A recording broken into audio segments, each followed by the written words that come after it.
Mga katambay, nandito tayo ngayon sa barangay ng Kalawag kung saan tayo ay pupunta ng palaisdaan dito sa lolo ni Jameson. Kasama natin siya kaya dumaan tayo ng tindahan.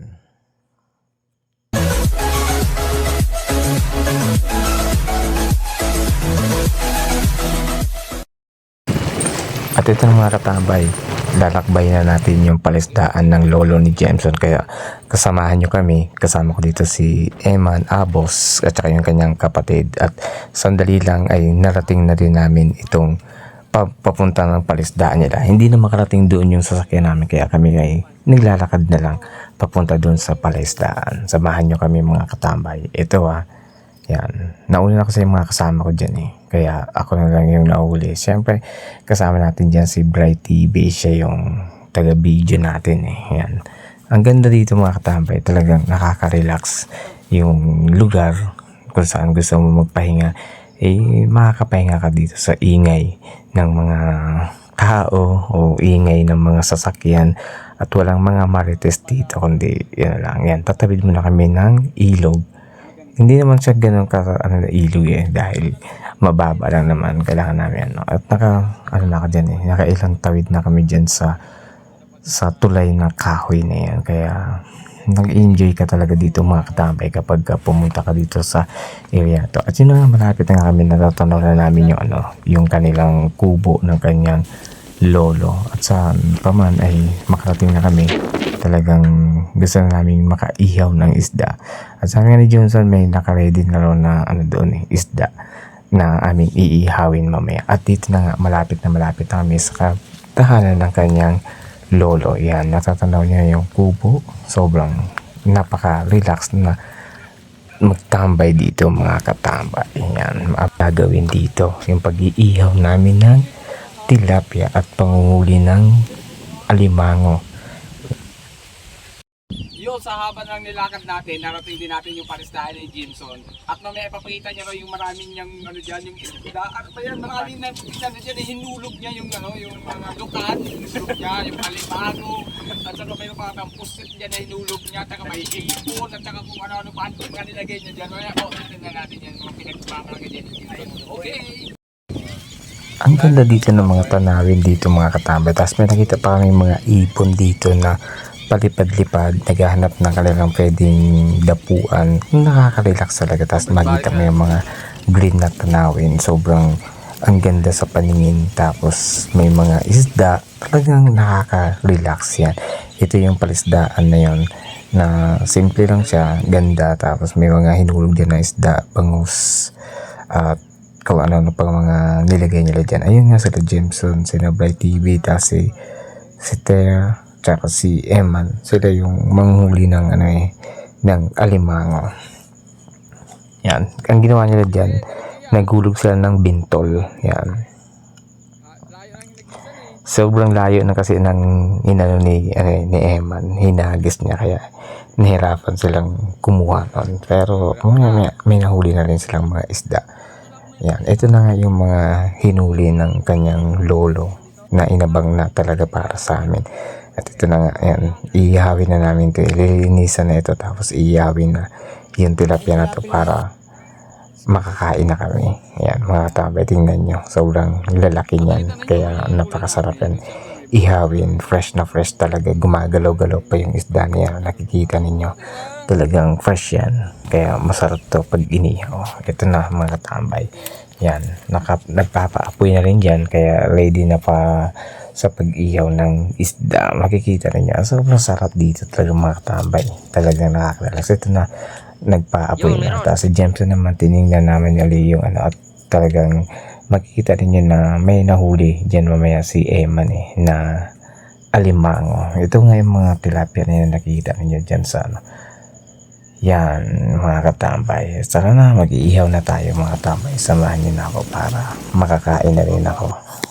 At yan, nilagyan na ni Eman ng asin para ilagay na dito sa apoy para maihaw na upang madaling maluto. Kaya abangan nyo mga katambay kasi sandali lang yan dahil sobrang dami ng mga apoy na nakaano dyan. Tapos baliktarin lang yan, ito na, luto na. Ilang saglit lang. Tapos nanguha pa yun yung kapatid niya ng lukan eh. Eto na, ready na tayo para sa ating pagkain. Kaya niluto na namin lahat para naman madami yung kain namin. Ito na, nilagay na natin dito sa yung nahuli nilang alimango. Tapos mamaya yan, lulutuin din naman natin yun. Tapos ito yung lukan.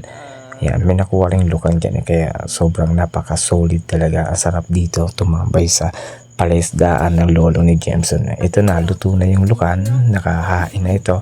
Kaya ready to eat na tayo. Ito na yung ginawa namin. Magbubudol fight kami para sobrang sarap ito mga katakay. Sobra. Kaya this is it! Pansit! Ito na yung mga iniyaw natin kanina at yung kinuwang lukan kanina. Ito na yun, uulamin na natin. Tara.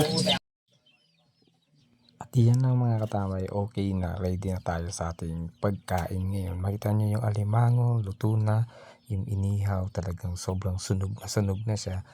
Tapos meron pang mangga, meron pang lupoy, at meron pang gulay. Talagang wow, ulam. Talagang mag-i-enjoy ka. Ubus kung ubus talaga ito. Katambay syempre, dito na tayo ngayon. Kakain na tayo ngayon. Ito na oh, yan. O, diba nyo, kasama si Eman. Si Peter, si Bright TV, si Jameson TV. Siyempre sikat na sikat yan. Sikat to. Uy, ito oh. Human drone yun ah. Sinilipin. May start na kayo. Wait. Hindi.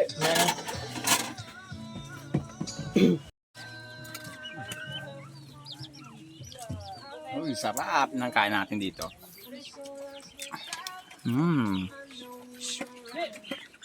Iyon na nga, tapos na kami kumain mga katambay. Kaya dito na kami uli sa ilog kami ngayon.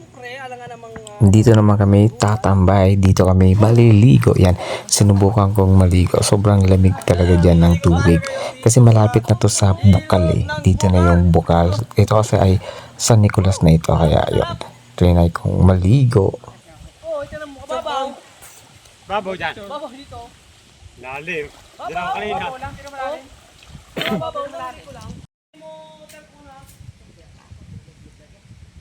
Ano na tuyo na o hilaw pa? O sige. O dali. O, yan. Sige. Sige, kaya yan.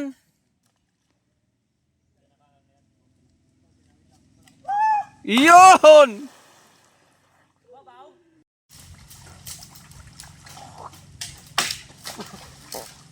Ganay na. Bangka. Talong ka sa bangka.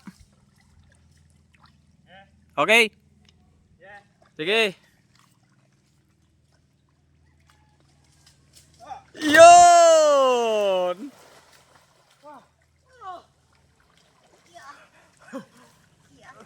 Hey!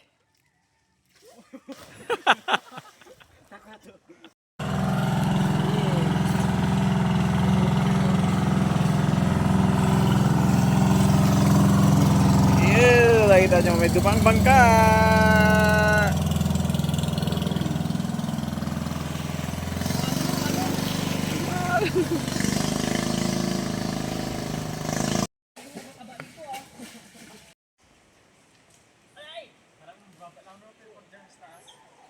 Lundag.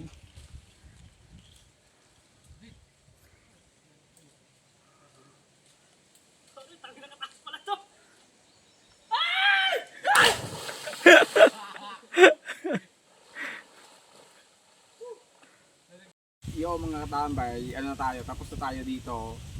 Tapos na tayo kumain, tapos na tayo maligo, kaya go na, uwi na tayo. Tara, bye-bye. Salubong pa. Dito la. Dito. Yung flashlight.